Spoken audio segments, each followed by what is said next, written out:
दावहायाव गुलुं गुजुं आरो दावहा नांनाय जायो स' बेनिखायनो बै बेसादखौबो साननांगोन आंनि बुंनायखौ गाज्रि दामोन आरो आं सासे बिराद गिदिर सान्थौगिरि हिसाबै बायदिबो बुङाखै आङो जास्ट जि बुजि मोनदों उन्दै समावहाय जि बुजि मोननानै बुंनो हागोन बायदि मोनदों बे उन्दै समाव आङो बुजिनायखौ नोंथांमोननि सिगाङाव आं शेयार खालामदों बेखौ सोरबा सुबुङा उन्दै होननानै दुगामारा बायदिसिनाबो बुंनो हागौ नाथाय आं बिनि थाखाय दुखु मोननाय फोरमायो आं बिनि थाखाय आइ एम सरि जे आं बेखिनिखौ उन्दै बैसोआवनो बुजिदों थेंक इउ स' माच खुलुमनाय थाबाय जय बर' हारिनि जय थेंक इउ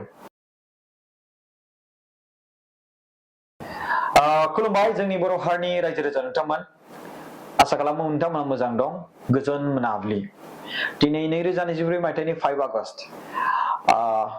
भिडिअखौ माखासे बाथ्रा जागायनायनि सिगां आं नैबे मोनसे बाथ्राखौ फोरमायनो सानदों नोंथांमोननि सिगाङाव दिनै इउपिपिएल दोलोनि जे मा होनदों फाउन्डेसन माब्ला सोरजि जानायमोन अब्ला बे 5 आगस्ट 2015 आव होनदों स' देट मिन्स दिनै बिथांमोनना खुंथाया 9th मा होनदों फाउन्डेसन डे जाबाय आरो दिनै बेखौ बेंटलाव खालामदों जांख्रिथाय फोथारावहाय 9 फाउन्डेसन डे हिसाबै बिथांमोना बेखौ खुंथाय खुंदों बिथांमोना सरकारबो दाबाय इउपिपिएल दोलोआ आरो बिनि गेजेराव दिनैहाय गोबां सुबुंफोरखौ लोगो मोननानै गोसो गोरबोजों गोजोननाय मोनदों स' congratulation to UPPL party and UPPL leaders दा बाथ्राया खोथाया जाहैबाय रुपसि एयारपर्टनि मुंखौ सोलायनाय आरो लोगोसे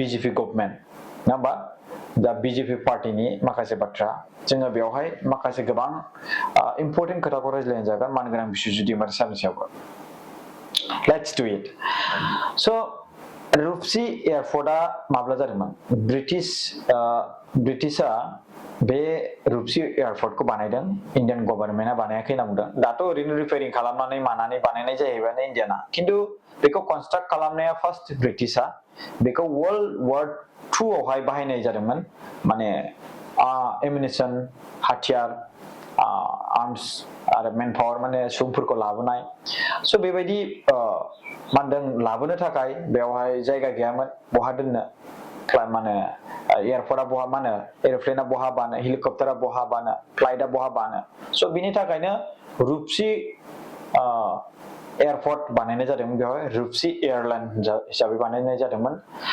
आरो बेयो गेजेर खन्द'आव बन्द'बो जादों दा बिनि गेजेरावहाय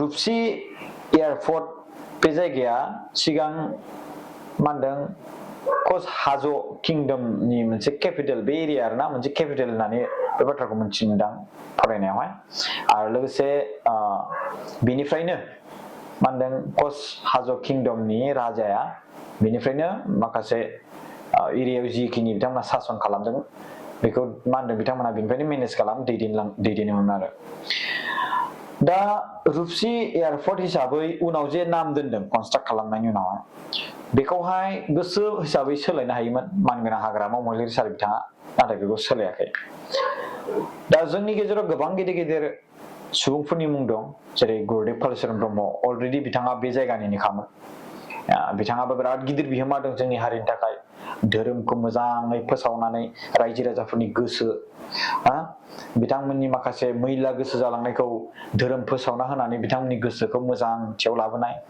गोथारथियाव लाबोनाय बे खामानि मावनाय समाजारि बिजोङाव गोबां माखासे सोद्रोमाफोरखौ गाइडेन्स होनाय हारिनि थाखाय माखासे खामानि मावनाय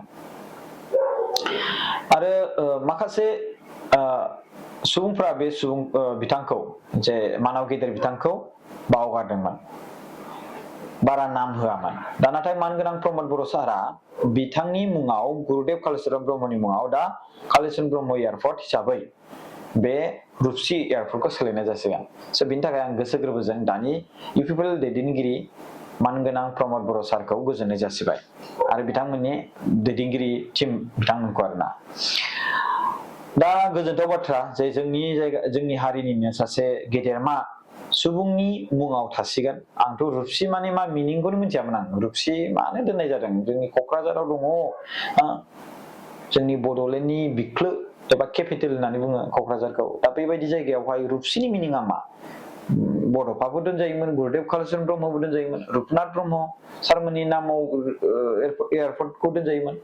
दा मा बुंसै बेलाय इदि सानोमोन आरो आङो, नाथाय बुङासैमोन आं, रायलायलायोमोन आरो। ओमफ्राय उनाव थाङै थुङै दिनै दा मानगोनां प्रमद बर' सारा जाथिनि साफा साफा दैदेनगिरिफोरनि मुंफोरखौ गोजौ लाबोनायाव गोबां मोजां बिहोमा होदों। आं बिथांखौ बिराद मोजाङै सेल्युट खालामो रायजोनि जानानै, आरो रायजोआ रावबो बे खामानिखौ मोजां मोना होनना बुंनो हानाय नङा। आरो जाय मानसिया बिदि बुंगोन बे मानसिया एकदमबारे फुरा माने मेलेमावनो गैखाया आरो बे, माने फुरा खालिखा आरो खलथाया बेना, बेबायदि आरो माने। दा नेक्स्टआव जाबाय मैयानि गेजेराव मोनसे भिडिअ भाइरेल जागासिनो दं, बेनो जाबाय आसामनि chief minister doctor Himanta Biswa Sharma.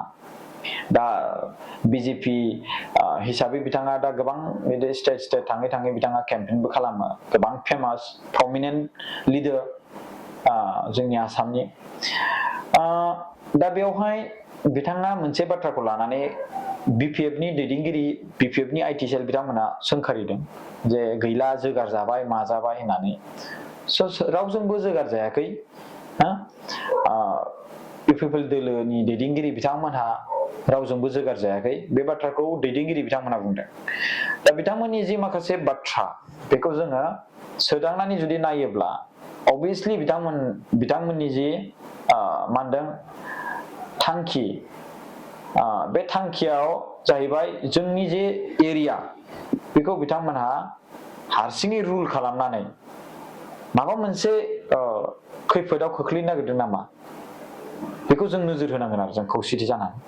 स' देट मिन्स मा, जों अलवेज जोंनि रिजनेल पार्टिखौ जों बर' हारिनि सुबुंफ्रा सापर्ट होनांगोन। मानगोनां बिस्वजित दैमारि सारा बिनि सायाव मा सानो आं बेखौ मिथिया। मानगोनां बिस्वजित दैमारि सारा खालि मोनसेल' बिथांनि सायाव रिकुवेस्ट थागोन, खालि जाथिखौ रैखाथि होदे मानगोनां बिस्वजित दैमारि सारा। बिथाङा गोसोबायदि रिजनेल पार्टियाव थानानै खामानिखौ मावनो हायो। मोनसे दाम जुदि बानायोब्ला, सापस बानायबाय बिराद बोसोर जाबाय, दा बै बे दामा बायनो थाङाखै, सापस बेनि दामखौ बायहोनो गोसो जादोंब्ला बेवहाय ड्रिल फिसाल' बानायना हो, फिसा ड्रिल, गुदुं फिसा आरो आखाइजों फिसा समान, दा गिदिर आरोना बेयो। दा बेजों दै गहो एसे एसे ट्रेड ट्रेड ट्रेड ट्रेड गहोबाय था। सानफा एफा बे गबाय थायोब्लाना मानगोनां रायजो राजा नोंथांमोन, बे लासैनो मा होनो चान्स मोनलांनानै बायलाङो, गुग्रुबनानै बियो फुरा दामा बायजोबगोन आरोना।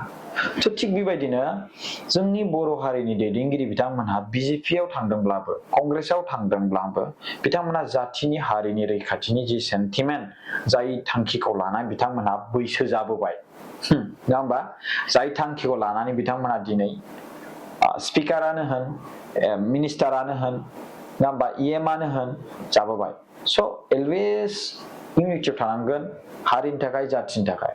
सोरबा नन बर' सुबुङा जुदि दाबायदियाव बे जायगायाव जुदि शिफ्ट जायोब्ला जोंनि थाखाय गोबां खैफोद जागोन। स' बेखौ नोजोर होनांगोन। दा दिनै मोनफ्रोमबो गावबागाव पार्टियावहाय मोनफा मोनफा मा थायो, माबा पलिसि थायो, रुल थायो। दा मानगोनां बिस्वजित दैमारि सारा जुदि शिफ्ट जानो होननानै बिथाङा जुदि बिजेपिखौ सापर्ट खालामोब्लाबो बोसोरसेनि थाखाय शिफ्ट जाहोनानै बिथांखौ बोख्लायनोबो हागौ, आरो बे बिथांनि आखायाव थाया, बिथांनि आखायावहाय थानाय नङा बेयो जुदि जायोब्लाबो, मानो होनबा गोजौनिफ्रायसो बेखौ दैदेनगोन नालाय। स' बिनिखायनो अलवेज बिनि सायावहाय नोजोर होनाया गाहाम। एलायन्स जे गभर्नमेन्ट खालामनानै जे बेनिफिट मोननांगौ, बे बेनिफिटखौ लानो रोंनांगोन। दा दिनै जोंनिया बोसोराव बेसेबां बाजेट फैयो, 700-800 crore, बा बै 800-700 crore बेसे बुरजा जोङो आरो मा होनदों फान्ड मोनबावगोन। बेखौ जों जुदि गभर्नमेन्ट दानि सेन्ट्रेल गभर्नमेन्ट बेजों जों जुदि एलायन्सआव थायोब्ला जोंहा गोबां बेनिफिट मोनो। स' जेरै जोंनि मानगोनां प्रमद बर' सारा गोबां बेनिफिट लाबोदों, हाजार माखासे खामानि आरो क्रर थाखा बेवहाय लाबोदों। दा दिनै मा होनदों बाथौ जाहा रिलिजननि गोबां सोद्रोमाफ्रा बे बेनिफिटखौ मोनथिनो मोनदों। हाजार मन्दिर लुना थांगासिनो दङ, लुबायबो, नङा होमबा, आरो बिनि गेजेराव जोंनि बाथौखौ जे मोनसे बर'नि मोनसे मा होनदों धोरोम बे हिसाबै गभर्नमेन्टआ जे मोनसे इन्ट्रडिउस होदों आरो बे नाजानाया जोंनि बयबो दैदेनगिरि बिथांमोननि नाजानायनि थाखाय जादों। स' जेरै बेबायदि सेन्टिमेन्ट बै सेन्टिमेन्टआ थानांगोन। नाथाय जुदि सोरबा सासे सुबुङा हारसिङै बेखौ मा होनदों सेन्ट्रेल पार्टिनो जुदि नेसनेल पार्टिनो जुदि होयोब्ला बिथांमोनहा बेवहाय गुबुन जाथिखौबो सिबदोननो हागौ बर' जाथिखौ नङाब्लाबो। नाथाय नोंथाङा बै मोनसे पार्टिनि फिसा सासे मेम्बारसो जानो हागौ नों एम जानो हागौ नों स्पिकार जानो हागौ नों मिनिस्टार, नाथाय पार्टिया जुदि डिसिसन लायोब्ला नोंथाङा सासे बै बे पार्टिनि मोनसे फिसासो, अब्ला नोंथाङा बे समाव जेबो बुंनो हाला।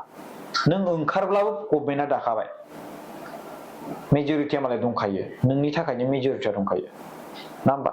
नोंनि थाखायनो गोबां सुबुंफ्रा मेजरिटि माने खालामहोबाय माने। दा बेखौ हुसियार खालामनाया गाहाम, बेखौ हुसियार साननाया गाहाम। नोंनि बैसोआ देरबाय, बैसोबो जाबाय ना होमबा? दायो बैसो जाबाय होननानै बैसो जोबनोसै समावहाय जोंनि दैदेनगिरिफोरा जाथिखौबो एसे दंस' खालामलांनि बिदि होननानै साननो नाङा दे। नोंहा न'खरा सोलियो, नोंहा जानो लोंनो थोयो, नों हारिनि थाखाय खामानि मावबाय, बयबो सिनायबाय नोंखौ हारिनि खामानि मावदों होननानै, नोंथांमोना बयबो मुभमेन्ट खालामनायाव बाहागो दं, नोंथांनि नङामोनब्ला दिनै बेसिम सफैयामोन बयबो मिथियो। नाथाय बिदि होननानै लास्ट मुभमेन्टआव गावखौनो बदनाम खालामनानै थैनोबो दाला आरो जोंनि मानगोनां दैदेनगिरि बिथांमोना। बेखौनो आं रिकुवेस्ट खालामो। पलिटिक्स बयबो खालामनो लुबैयो, आरो पलिटिक्सखौ ओरैबायदि दा खालाम जे हारिनि सिनस्रियानो बायो। पलिटिक्सखौ ओरैबायदि दा खालाम जे नोंनि मोदोमावनो थै गयो। पलिटिक्सखौ ओरैबायदि दा खालाम नोंनि थाखाय सोरनिबा मेगनाव मोदै गयो। पलिटिक्सखौ ओरैबायदि दा खालाम जे सोरबा सासे सुबुङा बुजायो। पलिटिक्सखौ ओरैबायदि दा खालाम जे नोंनि थाखायनो हारियाव गुलुं गुजुं आरो दावहा नांनाय जायो। स' बेनिखायनो बै बेसादखौबो साननांगोन।